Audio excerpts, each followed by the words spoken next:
Whispers in the Pines.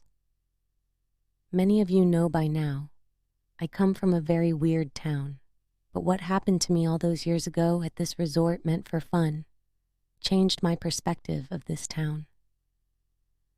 The crisp autumn air filled my lungs as I stepped out of my car, the scent of pine needles mingling with the promise of relaxation.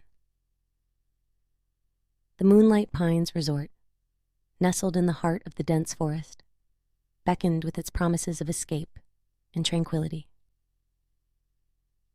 It seemed like the perfect getaway from the stresses of everyday life, an oasis of serenity in the midst of nature's embrace.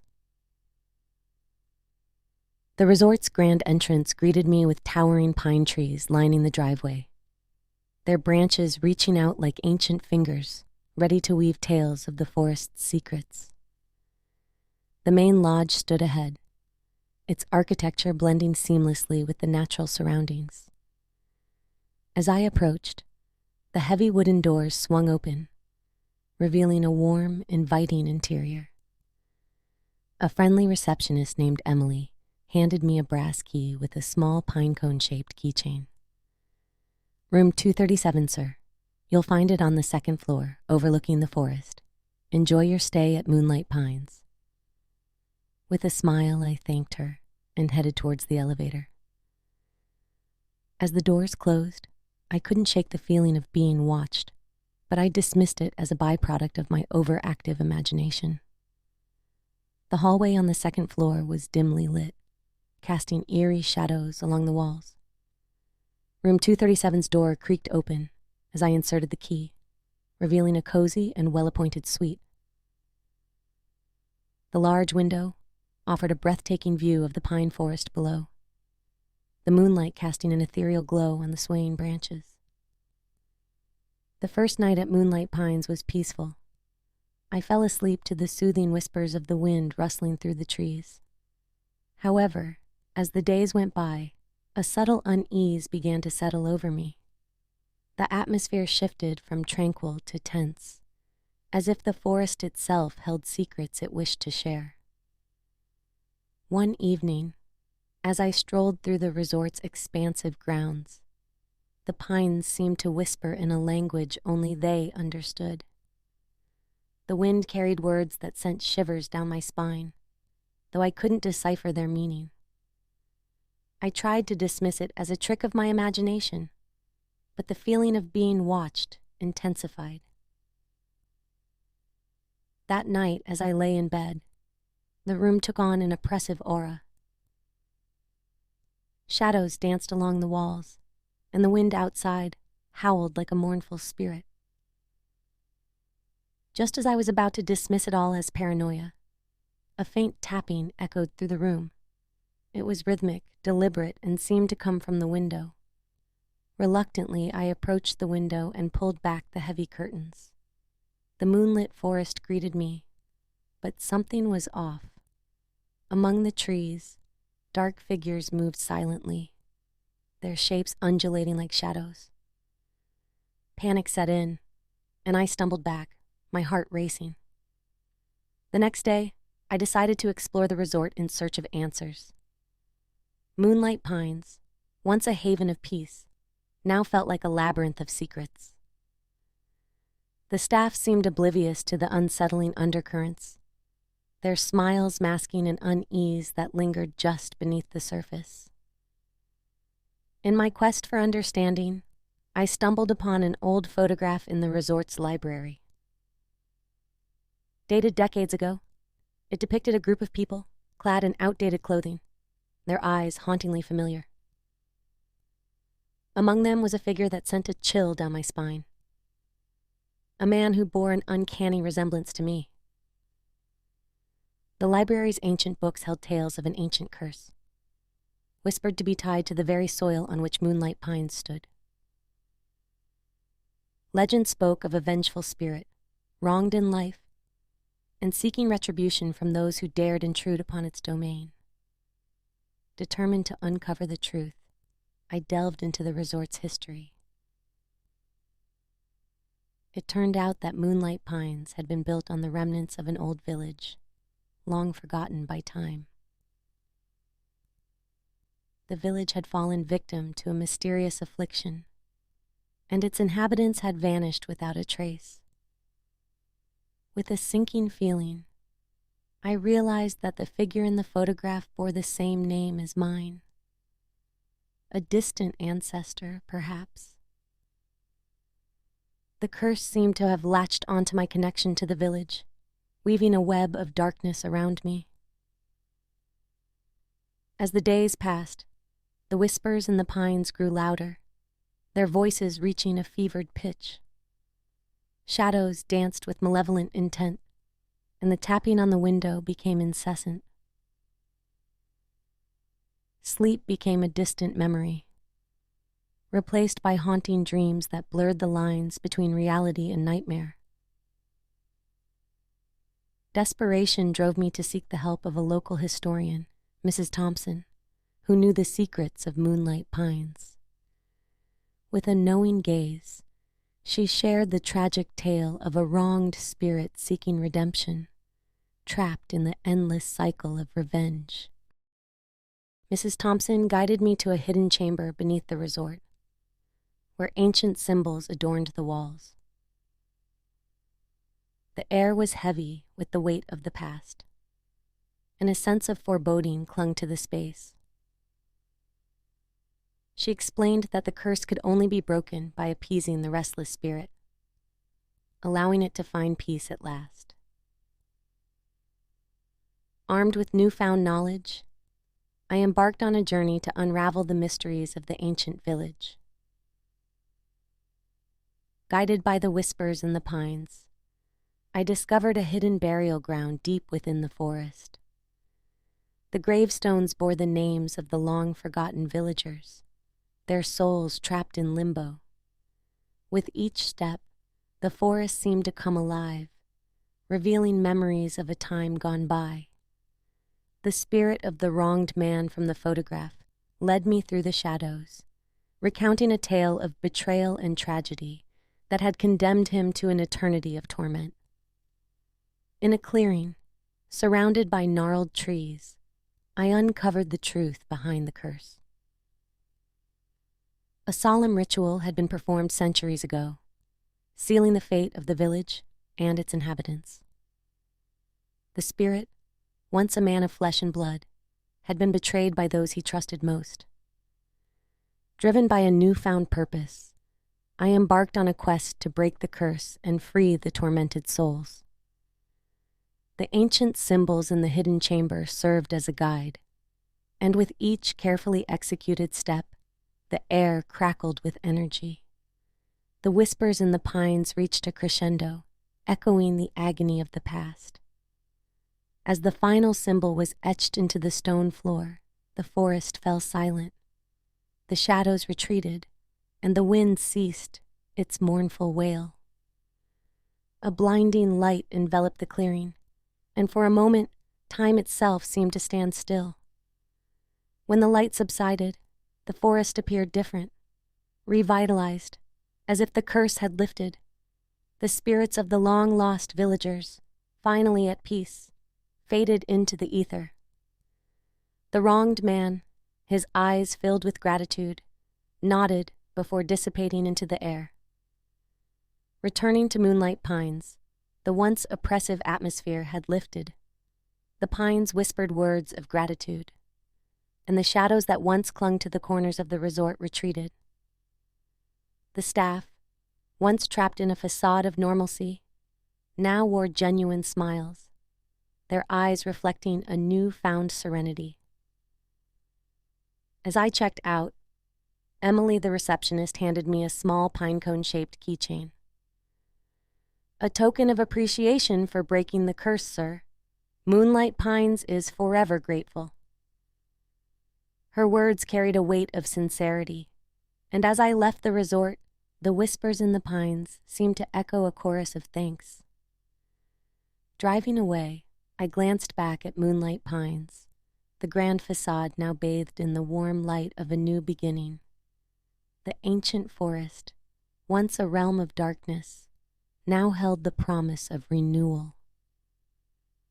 As the pines waved farewell in the gentle breeze, I couldn't help but feel a sense of accomplishment, knowing that the curse that haunted Moonlight Pines had finally been laid to rest.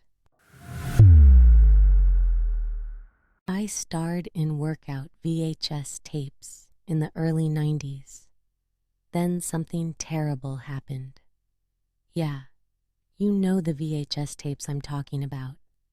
You may have even found a few with a picture of me sporting a hideous spandex ensemble, complete with a clash of neon colors that would burn your eyes out if you looked at them too long.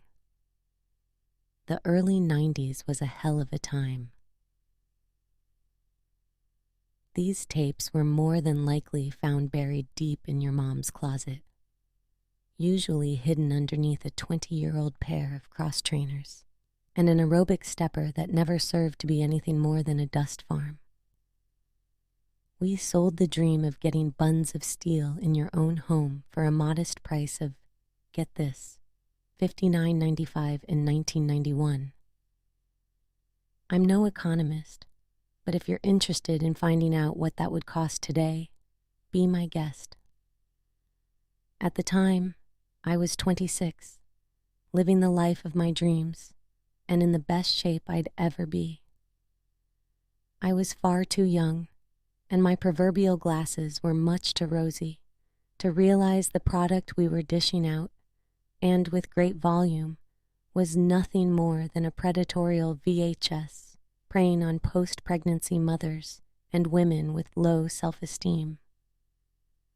In my youthful ignorance, I truly thought I was changing the world and helping others by teaching them health and fitness in the comfort of their own living rooms. But let's be real. How many people were actually going to play a 60-minute videotape every day until they looked like the people they were idolizing in the videos? Here's the answer. 0. Even if they did have willpower made of steel and buns that weren't, every person on the TV traded their youth for spending far too many hours in the gym every single day. The VHS alone wasn't going to cut it. After the first workout video gained momentum, quickly finding its way into the homes of women desperate to wear pants sized in single digits, and the dark dungeons of perverted men looking for a vigorous elbow workout, the fan mail started flooding my P.O. box. The letters were full of the kindest words, from strong women actively trying to better themselves, while others were from the aforementioned men who liked to seal their envelopes with their special adhesive, if you catch what I'm saying. Of all the letters I had received, there was one batch from a particular sender that I saved for reasons I don't know how to talk about. We will call this sender Janie. Most people's fan mail consisted of a paragraph or two, but not Janie's. Her letters were beautifully written tomes of thanks, praise, and inspiring stories of progress. According to Janie's first letter, which was 4 pages long, she was 22 and struggled with her weight since childhood. She had tried going to the gym and filling her fridge with all the popular fad diet nonsense peddled by all the sleazy gurus and grifters found in the dollar ad section near the back of any women's magazine. But none of it had worked, and the weight continued to pile on incrementally until she felt she had reached a point of no return. Nothing had ever worked until now, the letter said. But you miss, you are a godsend. Ever since popping the tape into my VHS player, I am so excited to say that I've lost 6 pounds. This tape is worth every penny. I feel like I've gotten to know you so well since exercising with you in my living room. It's starting to feel like we are becoming great friends. I already can't wait for the next one. I had read many fan letters, but Janie's letter was so heartfelt and charming that I felt like I had no choice but to write back. It was obviously impossible to track the progress of every person who had purchased my tapes, But if I could just keep track of one, just change one person's life, in this case Janie's, then I guess I would selfishly feel like my work wasn't in vain and had real meaning. 8 months after our first video release, our sales skyrocketed. Everywhere you turned, there was my face covered in bronzer, with the biggest and brightest smile, just begging you to put the VHS in your basket, without thinking about its astronomically high price. And don't even get me started on our branded workout equipment that made every mom in the country have to decide between feeding their children for the week or getting the latest ankle weights from our studio. It was a craze, a total hysteria that swept the nation. And I was the queen of crazy, sitting high on my throne of aerobic steppers and 1-pound rubber dumbbells. Every weekend, I was in a new city, performing workout routines on every local news station's morning show. In each new city, I'd find a gym, and in each new gym, I found swaths of people demanding my attention and begging for tips on how to get those buns I promised. As someone who made sweating a lifestyle, I didn't know what tired was until the constant travel and my 15 minutes of fame demanded its toll. As if I wasn't already tired enough, the studio wanted to take advantage of my newfound fame and our fans' willingness to fork over their hard-earned cash by scheduling a 6-month countrywide tour to milk these poor people for everything they had. For only $399, mind you, this was in 1991, you could come work out with me, complete with neon sweatbands and one of those stupid-looking microphone headsets, in a musty event center to drip your sweat all over their already filthy carpets. I found the idea to be ludicrous, until the whole tour sold out in less than a week. The tour didn't start for another year, which gave me plenty of time to rid myself of all the dread that came with putting on a bright, smiling face each day. For the ladies that scoured their couch cushions for each nickel they could find to pay for their ridiculously overpriced ticket. Believe it or not, I too had emotions, and nothing was worse than having to be on when I was having a bad day. You learn not to show your pain in showbiz, and my pain came from my longing to be home. I missed it dearly.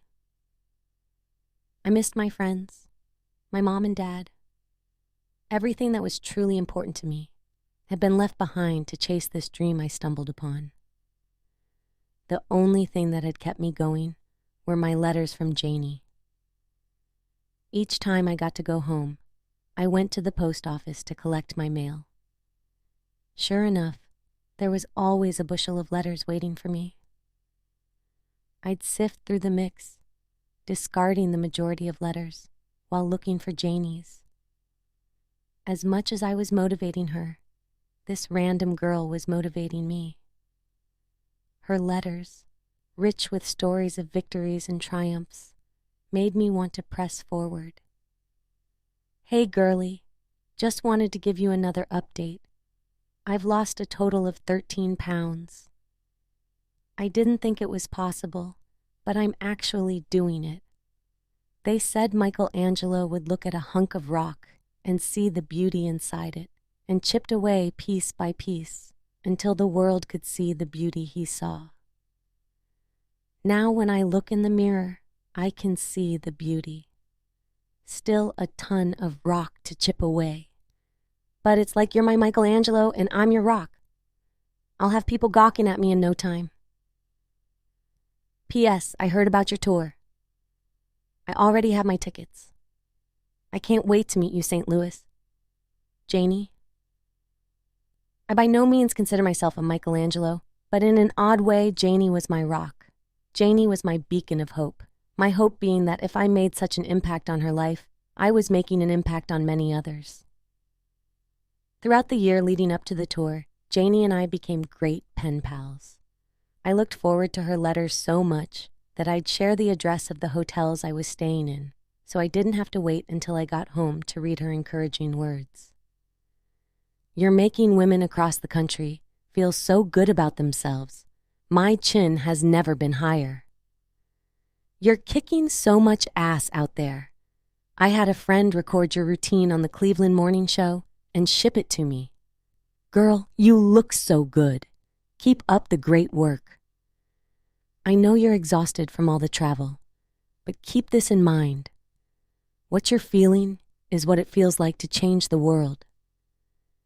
Everywhere I went, people were demanding my time in one way or another. But Janie, some girl from Missouri that I had never met, seemed like the only person who didn't want anything from me at all. All she wanted was to know that I was doing all right. And because of her and some of the words you just read above, I was." As our letter exchange continued, we slowly diverted from talking about fitness, always sure to keep each other updated on progress and goals, and began talking more about things any two 20-somethings would talk about: boys, dreams, fears, anxieties, etc. However, towards the end of the year, something strange happened. Her letters began taking a dark turn. Some days I look in the mirror and feel so ashamed of myself. Honestly, if it weren't for these letters, I might not even be here right now. So I had a date last week, and things were going so well until I screwed everything up. I always screw everything up. The evening was absolutely perfect until the waiter came up to us after our meal, looked right at me and said, "You look like you're ready for dessert." Can you believe that? I don't know what got into me, but I completely snapped. I stood up and started freaking out at him. I was just like, "What? You think I look like I'm ready for dessert because I'm fat? Go ahead, call me a cow. Do it." Everyone in the restaurant was staring at me. I was so enraged that I took my plate and chucked it at him. I completely lost control. I am so fucking worthless. I hate myself. I've tried so hard, so hard. Nothing is working anymore. All of your advice, your routines, your exercises, your diet recommendations, all bullshit. I even bought your brand of scale, and that thing isn't even working anymore. People still laugh at me when I walk down the street.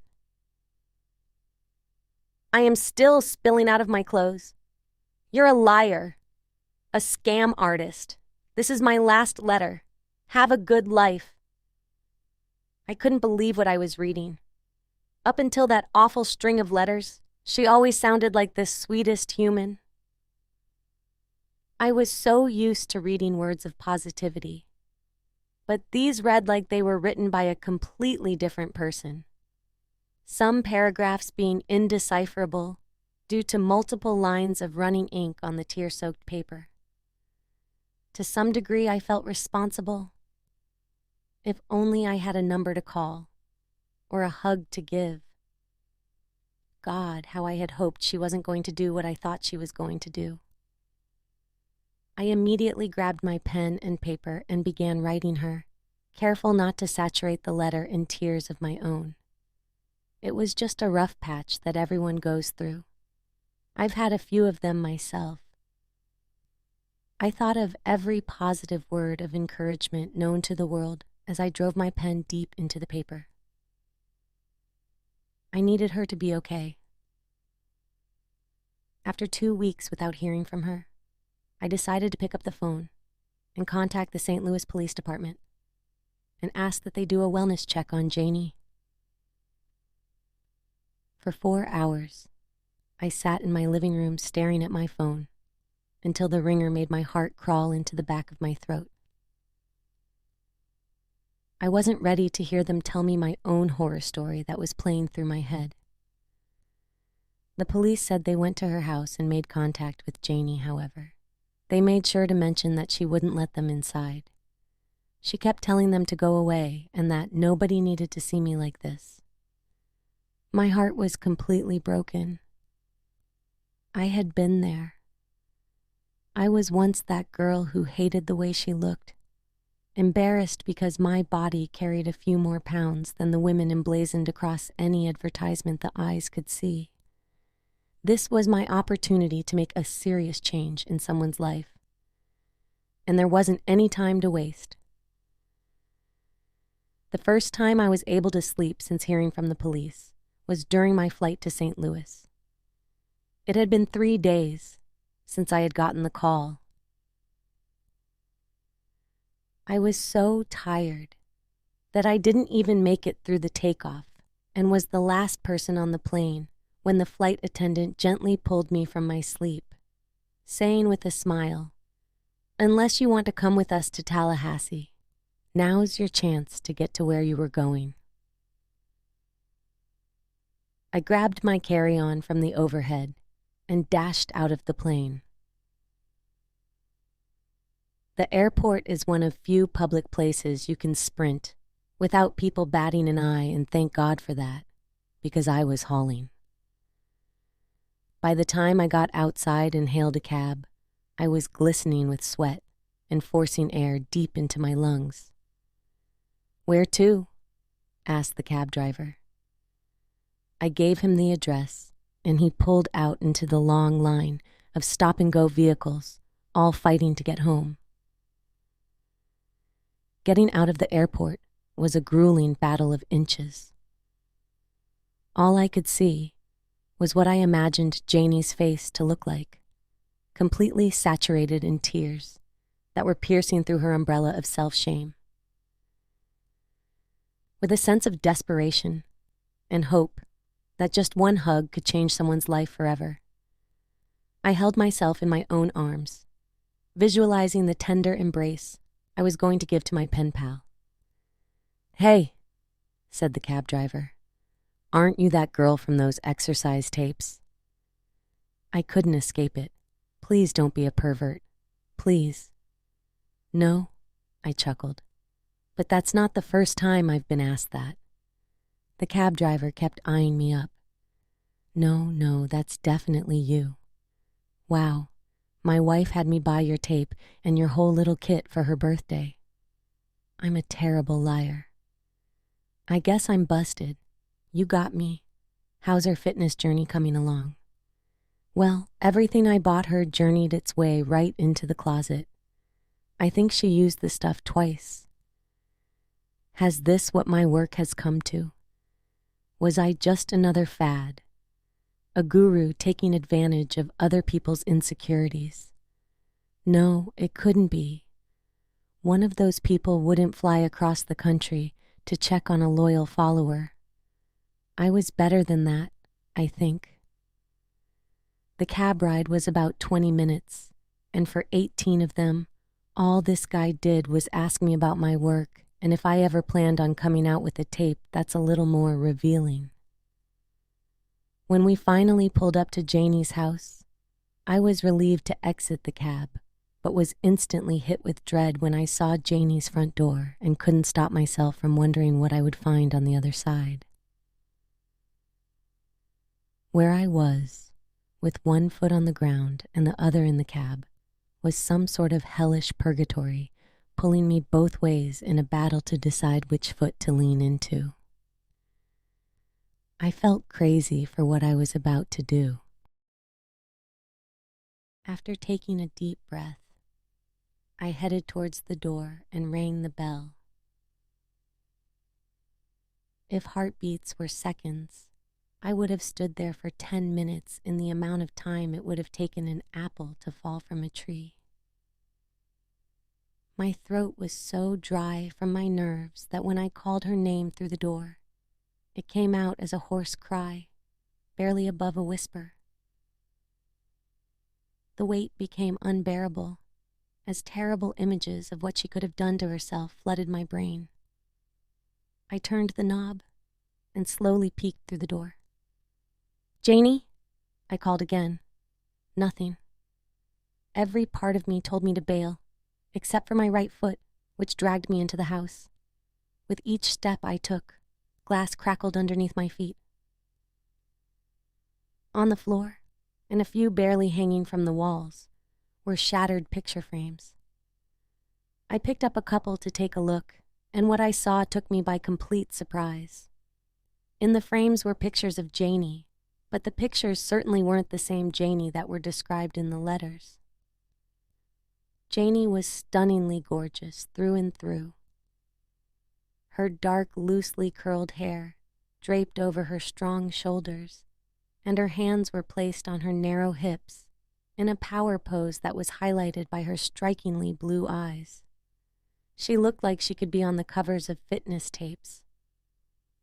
I want to be polite in saying this, but the way she described herself in the letters, I fully expected her to be a little heavier. In the other room, I heard a sound coming from the television that was all too familiar. When I turned the corner, I saw my own face staring straight back at me on the TV, and underneath it were recorded VHS tapes of every single morning show I had ever done.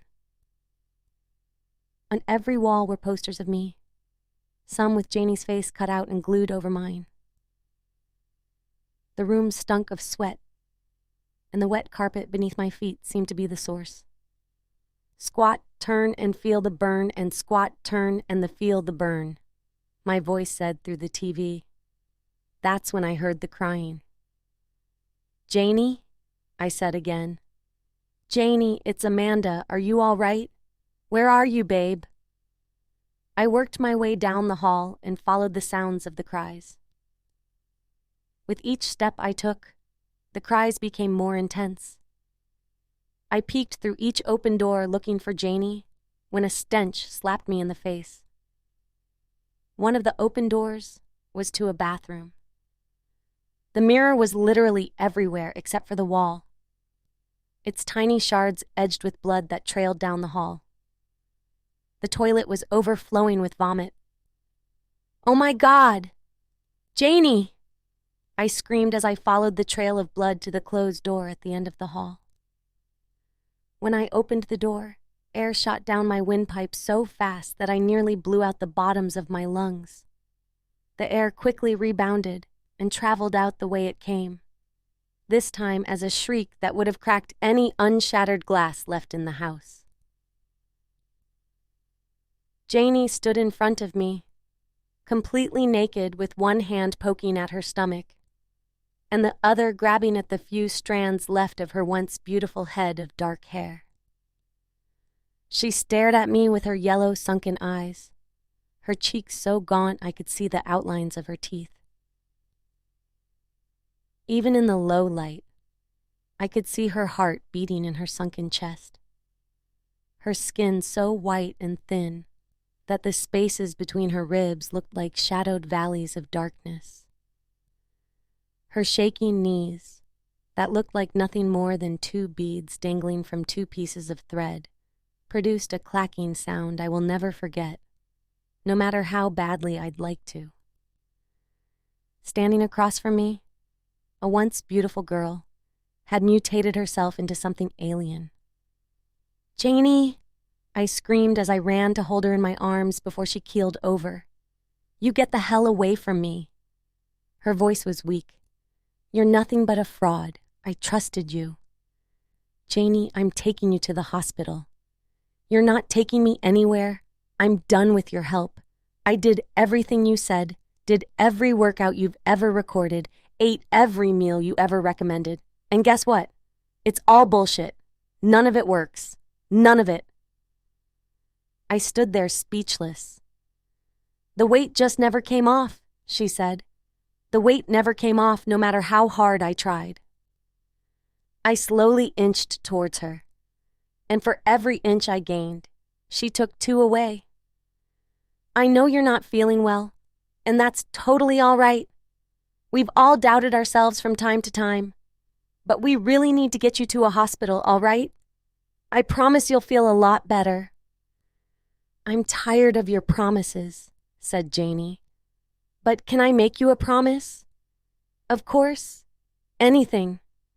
Janie stumbled toward the bed. I promise I'll be the last person you ever lie to. When Janie pulled out the gun, I tried running out of the room, but it was already too late. I crashed to the floor, my lower half feeling as if it had evaporated beneath me.